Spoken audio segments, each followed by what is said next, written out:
Ser podcast.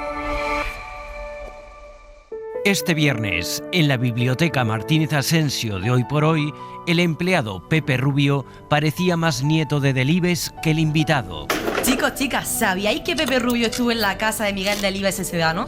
No sigas. También a ti te ha puesto perfil que le hizo cara a cara, ¿verdad?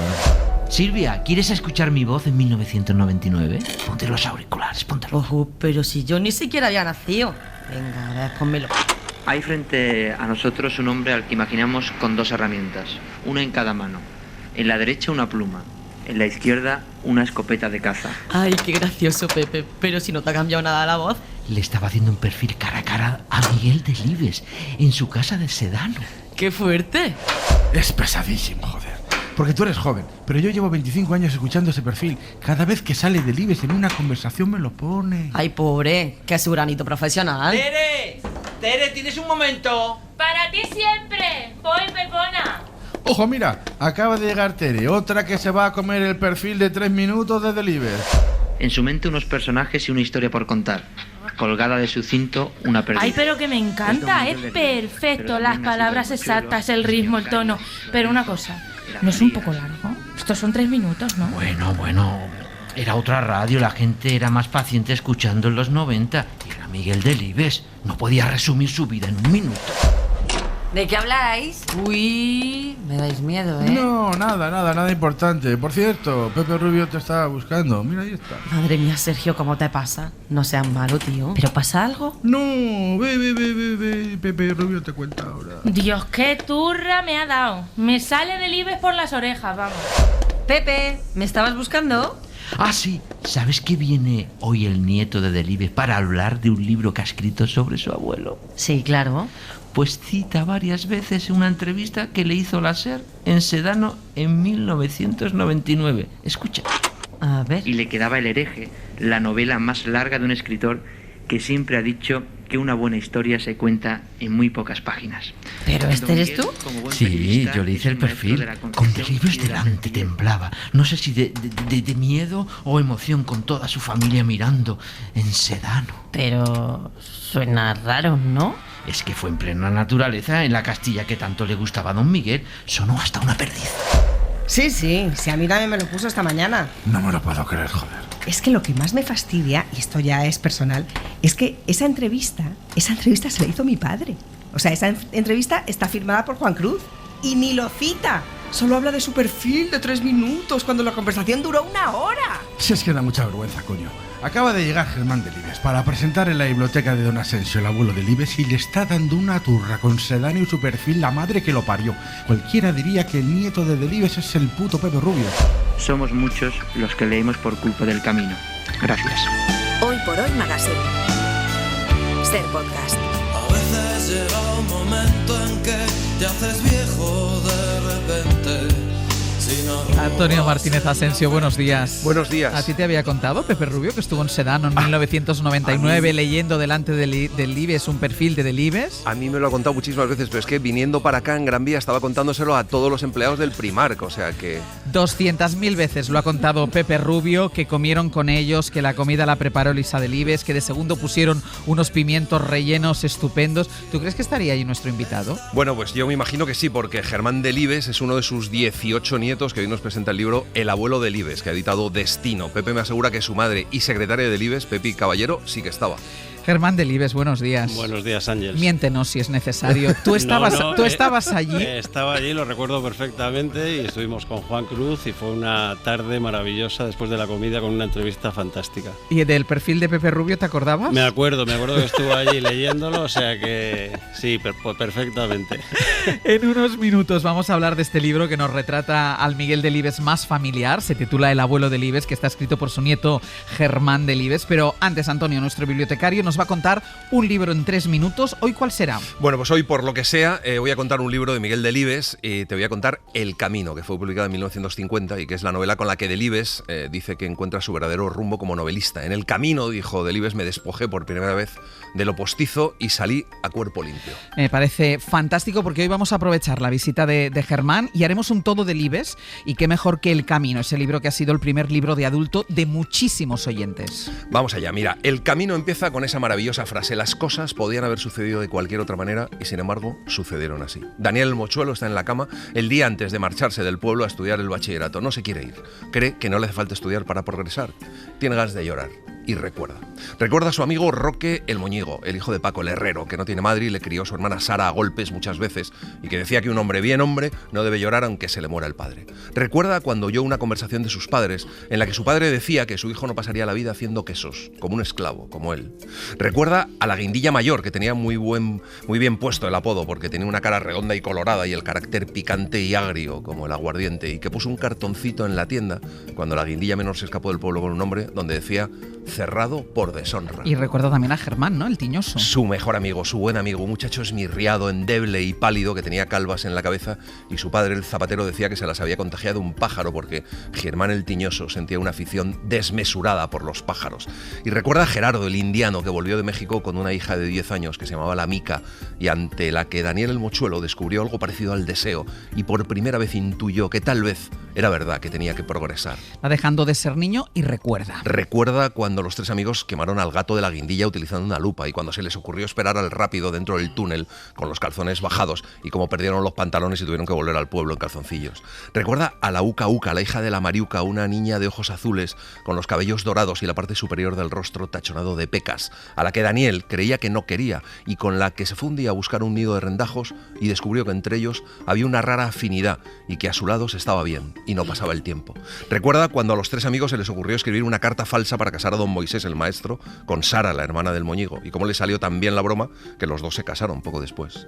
Recuerda cuando Germán el tiñoso se resbaló un día jugando en el río y se dio un golpe en la cabeza y se murió, y cómo Daniel el Mochuelo pasó la noche en vela junto al muerto y al alba cazó un tordo y lo dejó sin que nadie lo viera dentro del ataúd para que acompañara a su amigo, y en el pueblo pensaron que había sido un milagro. ¿Y lloró Daniel el Mochuelo? Pues mira, para saber si Daniel el Mochuelo lloró al final de la noche, si alguien le acompañará a la estación, si dormirá o no esa noche y lo que pasará por la mañana, se van a tener que leer El Camino, que es un libro delicioso. Damos fe, yo creo que todos los que estamos hoy aquí, todos y todas los que han leído, los que hemos leído esta novela, se queda en nuestra estantería y en la de todos, El Camino, de Miguel Delibes, que está en Destino. ¿Tú a qué edad te leíste El Camino, Germán? Pues yo creo que obligado en el colegio, y lo comentaba ayer con mi hermano Juan precisamente, que quizá la lectura obligada fue un poco más aburrida y hemos sacado todo el jugo a esta novela pasados los años. ¿Y teníais obligación de leer todos los libros del abuelo? No, el abuelo, ya siempre lo he comentado, que no nos obligaba a leer nada suyo. Ha sido a posteriori. Eso es. Pues vamos a hacer una pausa en la biblioteca de Hoy por Hoy y hemos dicho que haríamos un todo de Libes, pues queremos que los oyentes, que habitualmente en este tramo de radio nos donan los libros que les han encantado, que siempre recomiendan, que regalan, bueno, pues hoy lo que vamos a hacer es que nos tienen que donar un libro de Miguel Delibes, 900, 100, 800. ¿Cuál fue el primero que les ha aportado la literatura de Delibes? 900, 100, 800. 15 años después de su muerte, queremos demostrar que sigue muy, muy vivo.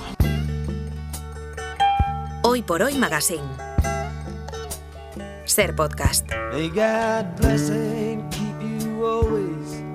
Que Miguel Delibes fue un abuelo atípico no se le escapa a nadie. Si escuchamos a mi tía Elisa, presidenta de la Fundación Miguel Delibes hasta noviembre de 2023, hablar del talante familiar de su padre, nos sorprenderá que, según se desprende de sus palabras, no fuese una persona especialmente cariñosa con sus hijos. Sin embargo, pensándolo bien, no es tan extraño que un hombre casado, con 7 vástagos, dedicado en cuerpo y alma a la enseñanza, el periodismo, las novelas y, como no, a sus aficiones, no tuviese el tiempo necesario para atender las demandas de una prole tan numerosa. Y yo he crecido siempre rodeado de niños, primero de 8 hermanos, después cuando me casé de 7 hijos y después cuando los hijos se casaron de 18 nietos. De manera que mi problemática con los chicos no ha existido. La verdad es que emociona, ¿no? 15 años después de su muerte, seguir escuchando la voz de Miguel Delibes, al que hoy queremos dedicar esta edición de la biblioteca de Hoy por Hoy. Y aunque la verdad es que no necesitamos ninguna excusa para hablar de Delibes y para hablar de su obra, vamos a aprovechar que su nieto Germán Delibes acaba de publicar con Destino el libro El abuelo Delibes, y vamos a aprovecharlo precisamente para hablar de él, y por eso también les pedimos a ustedes que ayuden a poner en la biblioteca, en las estanterías de la biblioteca, obras de de Delibes. Antonio, ¿tú por qué has elegido este libro? Bueno, primero porque es un libro delicioso. Yo siempre busco el rastro literario, pero sin embargo es un libro que nos muestra la parte familiar, la parte más íntima y desconocida del gran escritor. Es un libro divertido, profundo, emocionante y muy interesante. Germán, sobre tu abuelo se ha escrito mucho, de su obra, de cómo escribía, de lo que hacía. ¿Tú crees que faltaba un libro sobre esa parte más humana, más familiar? Sí, es lo que comentaba en la introducción de este libro, que quizá esa imagen que de puertas para afuera se tenía de Delibes, de hombre serio, de hombre huraño, adusto, pues por lo menos dar esa cara B de Delibes más familiar, más cercano e incluso bromista en muchas ocasiones. ¿Tú crees que le hubiera gustado o él prefería tener esa imagen de persona así seria y seca? Bueno, yo creo que de cara al exterior le convenía, además siendo como era, pues que socialmente hablando pues no era muy hábil, pues yo creo que esa imagen de serio le venía bien también. Fue mejor, también en este fragmento a lo mejor podemos intuir que fue mejor abuelo que padre, en el sentido de un abuelo más cariñoso, más preocupado. En el libro se intuye un poco esto, ¿no? Sí. Sí, hombre, Elisa lo decía, que con ellos había sido muy exigente. De hecho, yo creo que fue una entrevista que le hiciste tú. Sí. Y sí, bueno, pues como cualquier abuelo, quizá un poquito menos por la situación, pero sí que era más condescendiente con los nietos. Nos dejaba hacer más cosas y nos defendía muchas veces cuando nuestros padres pues nos echaban la bronca. Claro, él se queda viudo con 7 hijos, él sigue trabajando, evidentemente, con esa prole a su alrededor. ¿Tú crees que esto, en el fondo, influyó en el que fuera un padre recto? Sí, bueno, yo sé que la muerte de Ángeles fue un golpe durísimo para él. De hecho, está 3 años sin escribir una sola novela y si a eso le unes que tienes 7 hijos a tu cargo, pues la situación es muy compleja. Algunos muy jóvenes, Muy además. jóvenes. Y encima compaginaba 3 trabajos. Era profesor de Derecho Mercantil en la Escuela de Comercio, era periodista y escribía ya novelas, pues evidentemente tienes poco tiempo para... O pones orden ahí. Eso es. Y el orden lo ponía, no tengo ninguna duda, Ángeles. Ángeles era fundamental. Y el otro día, no sé con quién lo comentaba, que probablemente hubiésemos disfrutado de un abuelo diferente de haber tenido abuela. Claro, y luego su lugar en el mundo, el centro un poco de todo, era Sedano, ¿no? Sí. ¿Por qué crees que fue ese sitio? Él llegó a reconocer en cierta ocasión que había pasado media vida en la naturaleza y que si de algo se arrepentía era de no haber pasado la otra mitad. Y esa afirmación tiene, un punto de referencia que es Sedano. Sedano era el sitio donde Delibes, además de escribir, pues podía jugar al tenis, salía a pescar, a cazar, disfrutaba de sus nietos viendo el Tour de Francia. Pues una actividad sin que la sociedad le condicionase. Es donde él se podía mostrar más él. Eso es, más él, y sobre todo pues tenía ese punto, pues esa soledad necesaria que él necesitaba, pues, sin el agobio de la gran ciudad, para poder pues disfrutar de todas esas pasiones que él tenía. ¿Cómo le llamabais vosotros? Porque es verdad que a veces te refieres a él como Delibes, a veces como abuelo. Incluso él, cuando firma algunas de las dedicatorias a los nietos o a la familia, también firma indistintamente. Sí. ¿Vosotros cómo le llamabais? Abuelo. Por eso lo he puesto ahí con mayúscula, porque realmente es como si fuera un nombre propio, abuelo. No nos referíamos ni Miguel. Sus hijos de vez en cuando, pues yo me recuerdo a mi padre o a mis tíos le llamaban jefe, tal, pero nosotros, los nietos, abuelo. Luego imágenes inverosímiles de Delibes. Él tirándose a la piscina, tapándose los oídos, la nariz, la boca, los ojos, como haciendo una especie de gesto y saltando a la piscina, ¿no? Cosas que de repente te cuesta imaginar y que para vosotros sería más habitual, ¿no? Siendo adolescentes, pues nos llamaba mucho la atención. Además, que él cuenta en Mi vida al aire libre que se bañaba mucho, pues ya mayor no acostumbraba a hacerlo tanto. Entonces, para nosotros, cada vez que llegaba a la piscina y toda la parafernalia esa de taponarse la nariz y los oídos, pues suscitaba un cachondeo. Claro, de hecho tú cuentas que en sus últimos años, después de la operación de cáncer, un último gesto que hace cuando él ya estaba mal y es intentar ir a tirarse a la piscina. Además se lo cuenta Elisa, que apareció ya a las 11 de la mañana, algo, inusual completamente, y le dijo a mi tía, no, voy a darme un baño. Claro, llamó a mi tía, a mi padre, dice que le dejaron maniobrar porque mi tía luego se quedaba solo con él el resto del verano, y dice, bueno, pues al final volvió sobre sus padres. Yo creo que además si se hubiese tirado al agua a esas horas de la mañana hubiera tenido un problema. Una escena fantástica. Y luego hay una cosa que me ha encantado, lo competitivo que era. A mí que eligiera a los compañeros de partido de tenis, entre vosotros, entre los nietos o los hijos, en función de que teníais que ganar, eso me ha encantado. Sí, era muy competitivo. La verdad es que luego es un gen que hemos heredado también los hijos y los nietos, pero yo recuerdo alguna vez eso, hay un sorteo de un torneo de tenis de dobles en la familia, la primera pareja que le tocó no le gustó nada o no le parecía que tuviese opciones de ganar el torneo y decidió que el sorteo se repetía. Luego le tocó conmigo y ahí no puso mayor objeción y pudimos disfrutar. Bueno, él estaba encantado contigo porque habías heredado ese gen deportivo, claro, además del competitivo. Yo tenía 18 años con toda la fuerza del mundo y bueno, pues para mí además era pues un poco necesario el estar a la altura de mi pareja, del abuelo. ¿Os peleabais? Es verdad que pudisteis disfrutar de él, no todos los nietos en la misma manera, pero os peleabais un poco para ser, tú dices en algún momento del libro, yo era su nieto preferido. ¿Os peleabais para ser el nieto preferido de Delibes? No, yo creo que no. De hecho, yo creo que me considero uno de los nietos preferidos por la sencilla razón de que heredé muchas de sus aficiones, la caza, pues salía a jugar al tenis, pues, bicicleta, el fútbol, entonces compartí muchas de esas experiencias con él y pues esa cercanía pues hace que pues tuviese un pelín más de condescendencia conmigo. Y siempre, aun jugando al tenis, sus normas estas que llevaba play rajatabla. ready. Exacto, play. Y esperaba eso. a que el otro contestara ready. Y si no, pues se quedaba. A mí eso me ruborizaba. Yo cada vez, eso lo cuento además, que mis abuelos canarios venían a jugar aquí al tenis y yo le aleccionaba, papá, no tienes, cada vez que diga el abuelo play, tú contestas ready. Digo, porque si no, no saca. Entonces, había muchas veces que se colocaba play, el otro no decía nada y podía estar 2 minutos sin sacar. El otro me decía, ¿qué pasa? Digo, dile ready.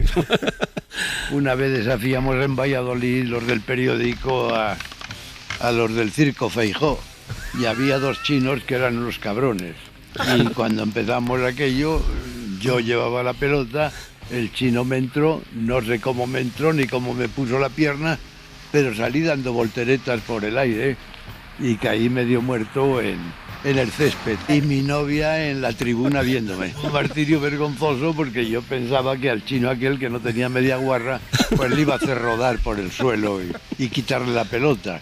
Y allí yo miraba la tribuna y veía una risita, un desastre. Es que no solo era un buen tenista, también jugaba al fútbol en el equipo del norte de Castilla. Aquí contaba en la cadena SER en 1999, en el programa Personaje Privado de Juan Cruz, este momento que lo pasó verdaderamente mal porque queda claro, como lo explica él, que le molestó más la vergüenza que pasó delante de su novia que la entrada del jugador chino. ¿Era muy orgulloso?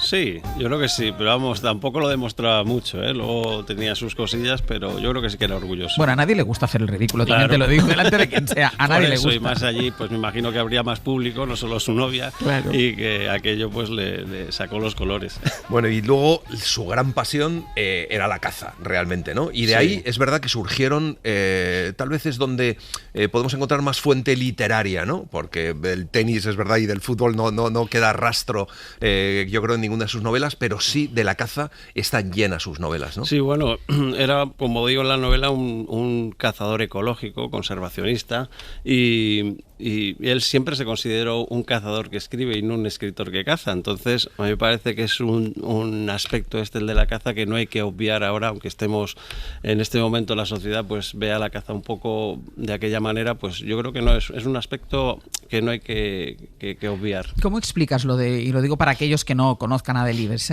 ¿cómo explicas, él era ecologista, cazador, pero era un cazador ecologista, ¿cómo casan las dos cosas? Bueno, él, por ejemplo, cuenta en Pegar la hebra, en uno de sus libros, hay un apartado en el que hay un entrevistador que le está haciendo una entrevista y le comenta que cómo puede considerarse un ecologista si mata perdices. Él decía que se veía incapaz de matar, por ejemplo, un ciervo o un corzo porque decía que esos ojos tenían ese brillo de vida que él no podía apagar. Pero por el contrario, que la perdiz le parecía más un bodegón o una liebre. Entonces dice que en ese momento el entrevistador mata a un mosquito que se le acerca a la cara. Dice, usted pone el límite en el mosquito, yo lo pongo en la perdiz. Dice, no sé si usted sabe que el cerebro del mosquito está mucho más desarrollado. Pues claro, el entrevistador se quedó un poco perplejo ante aquella afirmación y se dio cuenta, pues oye, que a lo mejor en cierta manera Delibes llevaba razón. Claro, tú además haces hincapié en eso en el libro, que él no participaba en ningún tipo de cacerías de caza mayor. Claro. Era muy respetuoso respetuoso, y luego pues él decía que había que recordar siempre pues al final de la jornada todos los lances, esas cacerías multitudinarias donde se mataban muchas perdices, a él no le gustaban, realmente le gustaba patearse el campo, hacerse sus 20-22 kilómetros detrás de las perdices, que es muy duro, y bueno, pues al final del día, pues si me has matado una, fenomenal, si no has matado ninguna, también. La excusa es salir al campo, patear el campo y bueno, pues soltar adrenalina. Y también buscar la soledad un poco, ¿no? También esa relación con el campo. A mí me ha divertido muchísimo esa escena cuando le viene a ver a alguien de forma imprevista y él se esconde detrás de unos matojos, y vosotros veis la gorrilla y está ahí escondido hasta que se van, porque le horrorizaba que la gente le reconociera o que fuera a verle sin permiso. En Sedano, hablábamos antes que allí se sentía, era un abuelo en plenitud. Como seguro. Eso es, pasaba muy poca gente, ahora ya con una estatua al pie de la casona es más complejo que no pare nadie, pero en aquella época pasaba muy poca gente. Pero bueno, pues en el caso de esta pareja que preguntó, estábamos esperando allá al abuelo para ir a jugar, y efectivamente pues les dijimos que el abuelo no estaba, era la coletilla que teníamos aprendido desde bien pequeños. No, el abuelo vive aquí, sí, pero ahora mismo está en Valladolid. Claro, yo en ese momento vi que ya el abuelo bajaba a mitad de ladera desde su cabaña, digo, madre mía, aquí se presenta y nos va a dejar con el culo al aire, literalmente. Y al final, cuando ya pensaba que salía por la puertecilla y cruzaba el riachuelo donde estábamos nosotros, vi que no estaba, digo, ¿dónde se ha metido? Y ya de repente sí le observé detrás de unos arbustos, se le veía solo la visera y eso, y cuando se fueron estos dos pobres muchachos, pues salió ya él, pero hombre, por Dios, no le dejan a uno tranquilo, digo, claro, pero nos ha tocado a nosotros lidiar aquí con estos señores como 10-15 minutos hasta que se fueron. Pero es verdad que después contestaba las cartas de sus lectores, Pepi Caballero, su nuera canaria, su secretaria, y tu madre lo cuenta en el libro. ¿Es verdad que le fastidió que Correos le concediese el título de cartero honorario a Camilo José Cela porque él escribía muchas cartas? Sí, eso sí que sé que le digo, hombre, por Dios, con la cantidad de cartas que mando yo, el dinero que me he dejado yo en Correos, y le dan el distintivo a mi compañero de profesión. Y luego la última gran pasión, la bicicleta, ¿no? O sea, a mí me ha encantado el origen de esa afición por la bicicleta cuando él decide recorrer los 100 kilómetros que le separan de su novia, y dice, bueno, pues voy a verla en bicicleta, ¿no? Y es la clásica más, que es el último capítulo del libro, y que yo creo que es un poco ese germen de toda la familia de Delibes, esos 100 kilómetros que recorría Delibes desde Molledo hasta Sedano para visitar a la que entonces era su novia. Y bueno, pues lo hacía en bicicleta porque no tenía dinero suficiente sino para pagarse la pensión. Entonces se ataba su maleta a la bicicleta y se recorría los 100 kilómetros y luego pasaba allí unos días con Ángeles. Yo me he reído mucho en ese momento que tú también has heredado lo de la bicicleta y también el gen competitivo, en el que yendo a misa él en el coche con primos tuyos detrás, tú salías con la bicicleta y había un pique coche-bicicleta. Coche-bicicleta, pero era terrorífico porque además se oían los acelerones del Volvo, se oía a lo largo tal, y yo ya sabía que llegaba. Fíjate que cualquier otro abuelo probablemente ya en la subida a Moradillo al final a la iglesia, que me quedaban 200 metros, ya ves a tu nieto que te gana, pues déjame. Te hubiera dejado ganar. No, yo noté que el acelerón era el doble, eso, la gravilla de la cuneta saltando y yo apeándome de la bici prácticamente para que el abuelo ganase. Hay un antes y un después de la operación en la Clínica La Luz en mayo de 1998, unos meses antes de publicarse El hereje. En aquella sala del quirófano, como dijo el abuelo en esa introducción a sus obras completas, entró un hombre inteligente enfermo y salió un lerdo. Imposible volver a escribir. Lo noté enseguida. No era capaz de ordenar mi cerebro. La memoria fallaba y me faltaba capacidad para concentrarme. Terminé como siempre había imaginado, incapaz de abatir una perdiz roja ni de escribir una cuartilla con profesionalidad. Entonces, antes que a conservar la cabeza muchos años, a lo que debo aspirar ahora es a conservar la cabeza suficiente para darme cuenta de que estoy perdiendo la cabeza. Y en ese mismo instante frenar, detenerme al borde del abismo y no escribir una letra más. Gracias a la vida. ¿Cuánto le cambia el cáncer? Es verdad que tiene que dejar de escribir, deja de cazar. ¿Cuánto cambia Miguel Delibes con el cáncer? Mucho. Sobre todo los últimos años fueron muy complejos. Pues porque él no asimilaba que no podía llevar ya la misma vida que antes. O sea, esos paseos kilométricos por Valladolid, que hacía un paseo de 10 kilómetros diarios, pues dejó de ser de 10 kilómetros para ir bajando el número de kilómetros. Y bueno, pues él aquello no lo aceptaba de buen grado. No lo llevó bien. A mí, de todas formas, me parecía admirable porque a lo mejor cualquier otro con menos exigencia que él hubiera seguido escribiendo, hubiera escrito algo que a lo mejor hubiera sido infumable, pero él asume que tiene que dejarlo, ¿no? Y a partir de entonces cuentas que sus grandes refugios son la familia y la televisión, ¿no? Sí, la verdad es que, bueno, son años complejos. Los primeros, evidentemente, no notas tanto ese cambio, pero sí en los últimos, pues ya pues él estaba muy quejoso, se quejaba por todo, deja ya incluso de bajar a la casona a ver el Tour de Francia, se le coloca una televisión en su cabaña, pues aquello ya fue pues el colmo, ya que el abuelo no bajase con los nietos a ver el Tour a su casa, pues era síntoma inequívoco de que aquello no iba bien. El Premio Cervantes de Literatura, al igual que ocurrió con el Nadal en su juventud, fue uno de los momentos álgidos de su carrera profesional y sirvió para encumbrar, todavía más si cabe, a nuestro abuelo. Veía crecer a mi alrededor seres como el Mochuelo, Lorenzo el Cazador, el viejo Eloy, el Nini, el señor Cayo, el Azarías, Pacífico Pérez, Gervasio García de la Lastra. Seres que eran yo en diferentes coyunturas. Nada tan absorbente como la gestación de estos personajes. Ellos iban redondeando sus vidas a costa de la mía. Ellos eran los que evolucionaban y sin embargo el que cumplía años era yo. Hasta que un buen día, al levantar los ojos de las cuartillas y mirarme al espejo, me di cuenta de que era un viejo.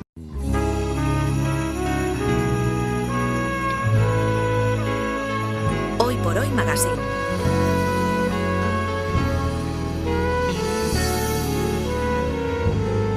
Ser podcast. Te extraño. Cuando alguien imprescindible se va de tu lado, vuelves los ojos a tu interior y no encuentras más que banalidad, porque los vivos, comparados con los muertos, resultan insoportablemente banales. No lloro, no. Me aguanto. Pero lo siento, tengo un sentimiento hondo, pero sin llegar a la lágrima. Yo lo recuerdo. Sí, recuerdo, qué bobada. Sí, recuerdo. Yo lloré varias veces cuando murió mi mujer. Para que lloré a solas. Seguimos con Germán Delibes, nieto de Miguel Delibes, que hoy nos presenta el libro El abuelo Delibes. Hasta ahora hemos hablado de la familia presente del abuelo mientras vivió, pero hubo una gran ausencia, la hemos mencionado al principio, una gran ausente en su vida, que es Ángeles de Castro, su mujer, su gran amor, que murió muy joven en 1974. Y antes Germán te preguntaba si esto lo había convertido en la relación con sus hijos, sobre todo en un hombre serio y recto con sus hijos. Pero ¿tú crees que la muerte de la abuela, que la muerte de Ángeles modificó o le convirtió en la persona que era, modificó su carácter? Yo lo creo, sin duda. Hubiera sido otro Delibes, con Ángeles al lado. Para los nietos, desde luego, también, lo creo, y de cara al exterior me imagino que también. Pero sí, era su apoyo fundamental, su equilibrio, como él mismo dijo. O sea, una persona que cuando salían fuera era la que se encargaba de organizar todo, de que no le faltase absolutamente de nada. Cuando estuvieron un semestre en Estados Unidos era la encargada en los cócteles de bienvenida de saludar a todo el mundo, porque ella decía mi abuelo, ella era capaz de saludar a los 200 invitados y a mí me abordaba el primer pelmazo y estaba con él hasta el final de la fiesta. Pues era esa diferencia, a ella le quitaba un poco ese trabajo que tenía que hacer. Oye, y hablabais de vuestra abuela, estaba muy presente. ¿La recordáis o era un tema un poco que había que tener, no sé? Bueno, un poco... realmente la recordamos a raíz de la novela que escribe 17 años después de morir Ángeles, que es Señora de Rojo sobre fondo gris, y la recordamos gracias a eso.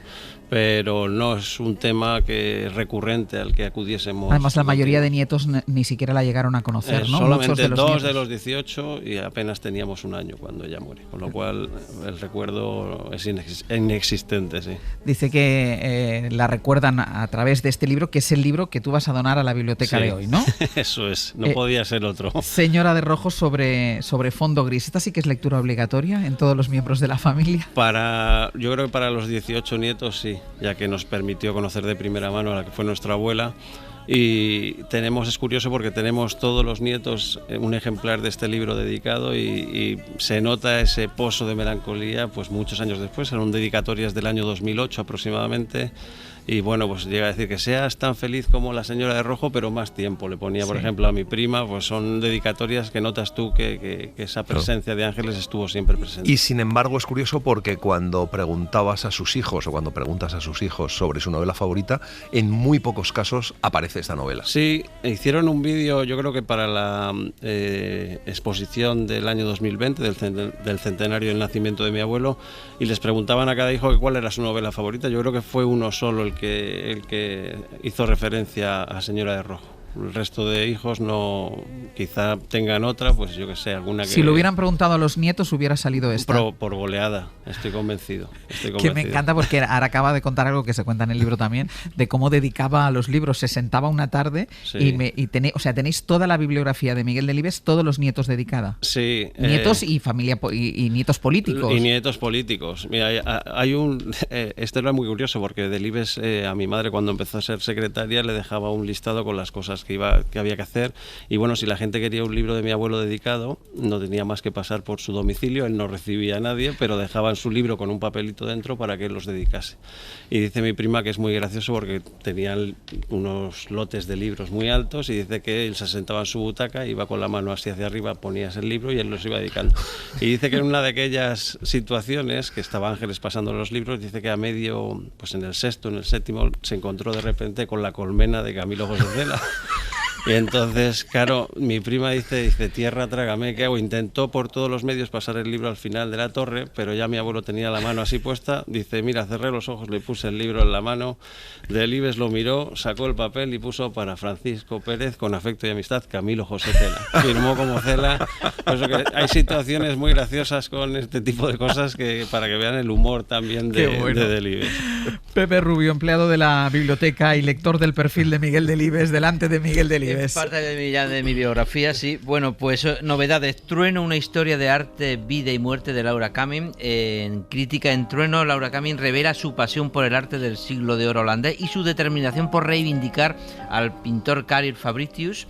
Este es un libro sobre lo que un cuadro puede llegar a significar, cómo puede entrar en tu vida y cambiar tu forma de pensar con la inmediatez de un trueno. Madre mía, es un librazo. Laura Kamin es la autora de uno de los libros de mi vida, que es Velázquez desaparecido, y este se centra en esa pintura holandesa. Es un libro maravillosamente editado, con papel muy gordo, con muchísimas referencias de pinturas, y Laura Kamin siempre te habla de pintura, pero luego te habla también de la vida, de la forma de enfrentarse a un cuadro, y luego te cuenta una historia personal. No solo es un libro de arte, sino que es un libro también sobre la precariedad. Trueno, una historia de arte y vida y muerte, de Laura Kamin, que está en crítica.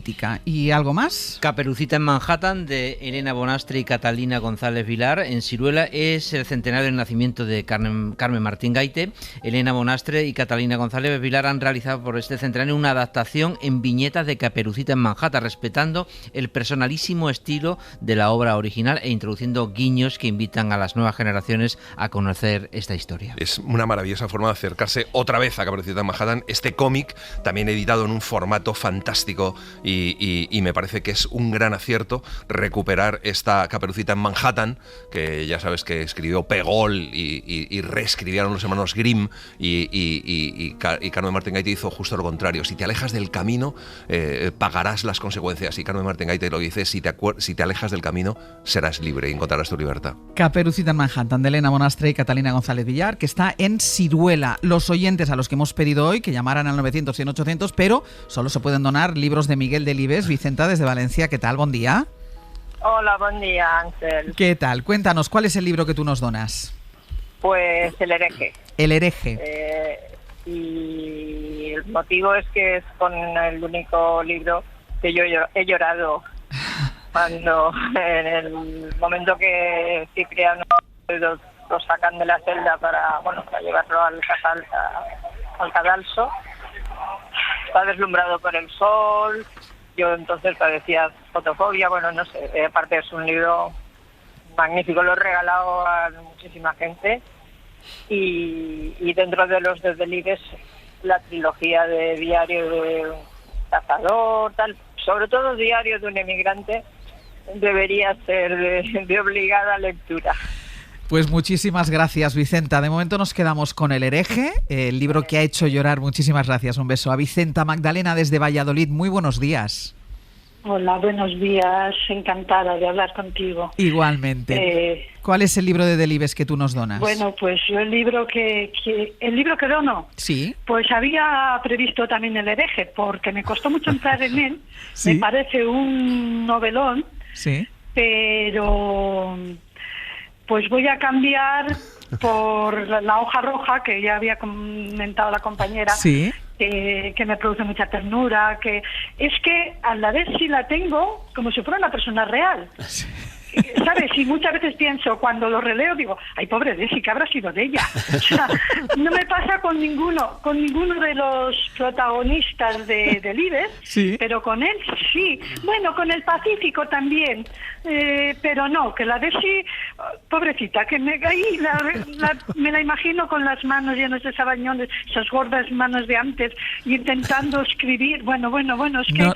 Nos vamos a quedar, Magdalena, con la hoja roja y con la Desi. Has hecho así con los brazos. Gracias, Magdalena. Es que es maravilloso y es que lo voy a hacer la semana que viene. En un libro una hora. Y entonces lo acabo de terminar el guión y es la Desi, es que es maravillosa. Pero hay una cosa clarísima, además, que a quien le gusta Delibes se conoce toda la bibliografía. Sí. No es aquello, yo me he leído un libro de Delibes. No, El hereje, La hoja roja, y tenemos tiempo para Carmen, también desde Coslada. Carmen, buenos días.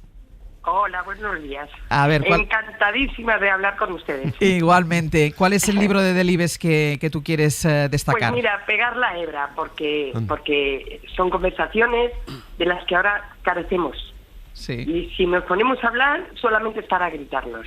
Y nos da una lección de conversación maravillosa. Pues como las demás compañeras, pues eso, El hereje maravilloso.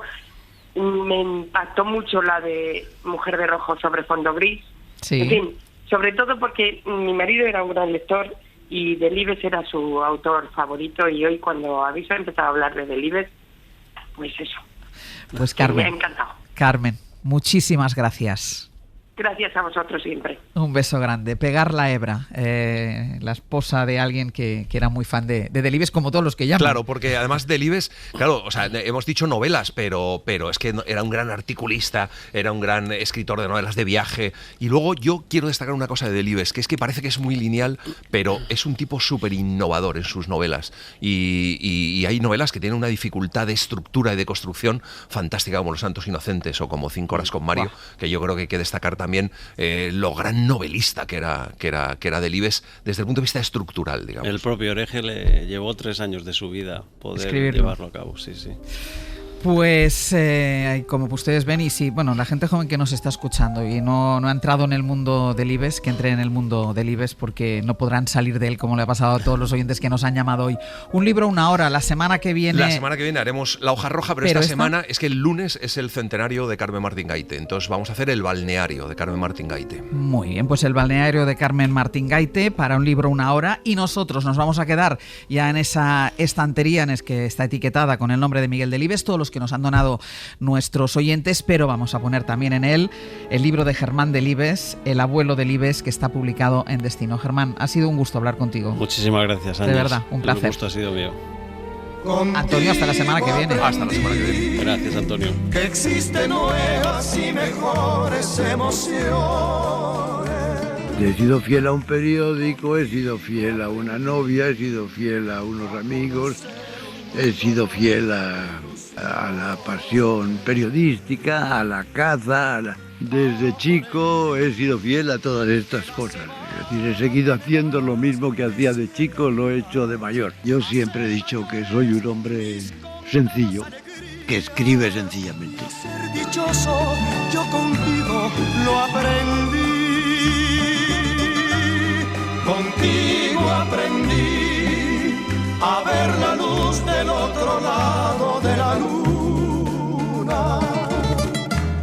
Contigo aprendí que tu presencia no la cambio por ninguna. Para no perderte ningún episodio, síguenos en la aplicación o la web de la SER, Podium Podcast o tu plataforma de audio favorita.